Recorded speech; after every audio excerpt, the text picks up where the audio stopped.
So I see a lot of strong opinions on the internet on what constitutes a good reason for doing a PhD, and so I thought I'd give my hot take. So let's start by asking the question, do you really want to do a PhD? And by really want to do it, I mean you actually want to put in the effort. A lot of people say they want to do stuff, but they don't actually want to put in the effort to achieve what they want to do. But in my opinion, all the reason you really need is to actually wanting to do a PhD. And a lot of people want these grand, specific reasons for doing a PhD, but in reality, it's always going to be fairly nuanced. There are going to be multiple reasons for why you want to do it, and a large portion of decisions you make are based on emotions. Like, every decision you make have some element of emotion. And what you have to think about is, one day you're going to be on your deathbed, and are you going to regret the things that you did do, or are you going to regret the things that you didn't do? Doing a PhD is a fairly large investment in the sense that it takes some time. It's going to take 3 to 5 years, or even more in some cases, and you're not going to be paid that well, probably, but there are many reasons to do it. I will say this, though, that you should probably have some realistic expectations for what you're going to get out of it and what it's going to be like. But of course, it's going to be difficult to know what it's going to be like until you actually do it. In the US, you can master out, you can get a master's degree as you start the PhD with just a bachelor's degree. So after 2 years, in most programs, you can just get a master's degree instead of a PhD. So there isn't that much risk to it in reality. In most European countries, you have to do a master's before you start your PhD, and so that'll give you a pretty good idea about what it's actually going to be like.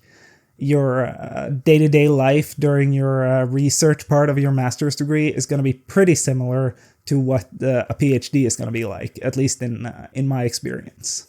Let's have a look at some of the reasons to do a PhD. A lot of people claim that you shouldn't do a PhD to get a job, but there are many jobs that require a PhD. If you want a research position in industry, you're probably going to need a PhD. Most research positions absolutely require a PhD. And this whole notion that you should rather just start with your bachelor's or your master's and then work your way up, in many, if not most cases, that's not going to work out. Like, to get those positions, in most cases, you're going to need a PhD. And I had this experience where after my master's, I tried to get a job in industry, and I really struggled. Like, I found myself being underqualified or overqualified for most positions, and the positions I was qualified for were very competitive. And then I ran into this guy at the gym. I started talking to this guy, and I told him I was unemployed, but I was starting a PhD, and what he said was, "So you're just educating yourself into more unemployment." And the way I saw it was, well, at least I'm going to have a job for the time I'm doing a PhD. I'm getting paid to do a PhD. So even if I'm even less competitive in the work market afterwards, at least I will have had a job for the time it took to do my PhD. And also, I'm really not competitive now, so what harm could it possibly do? And as it turns out, I was right. I have a job, and I feel like I'm a lot more marketable in the work market right now than I was before I did my PhD. So this whole notion you shouldn't do a PhD to get a job, that's complete bullshit in my opinion. This is obviously going to vary from discipline to discipline. You should probably have some realistic expectations for what you're going to get out of your degree. Then I've also seen this notion, which is absolutely ridiculous in my opinion, that you shouldn't do a PhD to get a faculty position. And the argument they make is that it's so competitive that you're never going to get that job. And it might not be what you expect it to be before you start your PhD.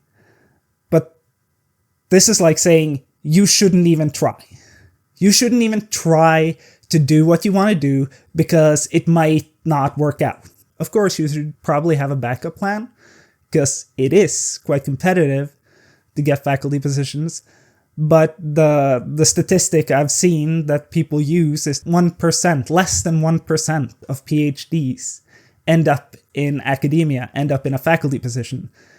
And I'm like, I don't know many people who wants to stay in academia. Most of the people I know are trying to get industry jobs. They're not trying to stay in academia. And so this seems like a pretty ridiculous claim. Yeah, it's still competitive, but let's say only 1 in 10 people with a PhD wants to stay in academia, then it's 10% who get to stay if they want to, right? So this is probably the dumbest argument I see. Like, oh, you shouldn't do a PhD to get a job in academia. You absolutely need a PhD to get a job in academia. Of course, it might not be what you thought it would be also, but you wouldn't know that until you actually do a PhD. And so, yeah, you should probably have a backup plan. You should probably have something else you want to use your PhD for, like assuming that you enjoy teaching or something. You might be able to get a lecturer position or a teaching position at like a high school or something. That might be better fit for you. Like, there are many things you can do with a PhD, and so if you want to become a professor, you need a PhD, and you're not going to know if you are going to want that unless you do a PhD. That's just how it is. Getting a higher salary. So again, I strongly disagree with this. There are many PhDs that will get you a higher salary than you otherwise would.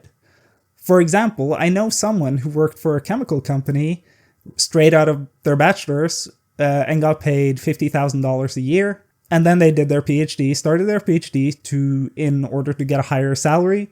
And, once you get your PhD, to get a research position at a chemical company, you're probably looking at making $150,000. And so, yeah, you're going to be paid $20,000 less per year. So let's say you get paid $30,000 a year in a PhD program versus the $50,000 you're making in industry. Over 5 years, that's going to be $100,000. But then you increase your salary by $100,000 a year. You're going to be making that up in a year. It's definitely going to be a good investment in the long run. Again, of course, this doesn't apply to all PhDs, but you can definitely do a PhD and get a higher salary. So here, I actually agree with the sentiment. You shouldn't do a PhD purely because of your ego. Because nobody cares. Nobody gives a shit about your PhD. If you want to use your PhD to impress people, most civilians don't even know what it means. Like, it might even have the opposite effect of what you desire. And if you stay in academia at a university, everyone has a PhD, so nobody cares if you have a PhD. Yeah, you should probably not do a PhD purely because of your ego or wanting a PhD. But I will say this, though. Most things that people do outside of covering their basic needs has an element of ego. And I would say almost all, if not all, people who do a PhD, there is definitely an element of ego to it. And so this whole notion that, oh, I'm only doing this to pursue my passion, and there's a lot of people who claim this, and I've seen people say something like, oh, you should only do a PhD to answer questions that haven't been answered, or some variation of this. Like, there are many reasons to do a PhD, and this whole notion that it needs to be some sort of calling from God and there is no other reason to do it is absolutely not the case. So in summary, all the reason you need to do a PhD is wanting to do a PhD. But yeah, that's my rant for this video. But if you want to know more about academia or my thoughts on academia or the differences between Scandinavia and the US, then you should check out one of my other videos or leave a comment, and I'll see you in the next one.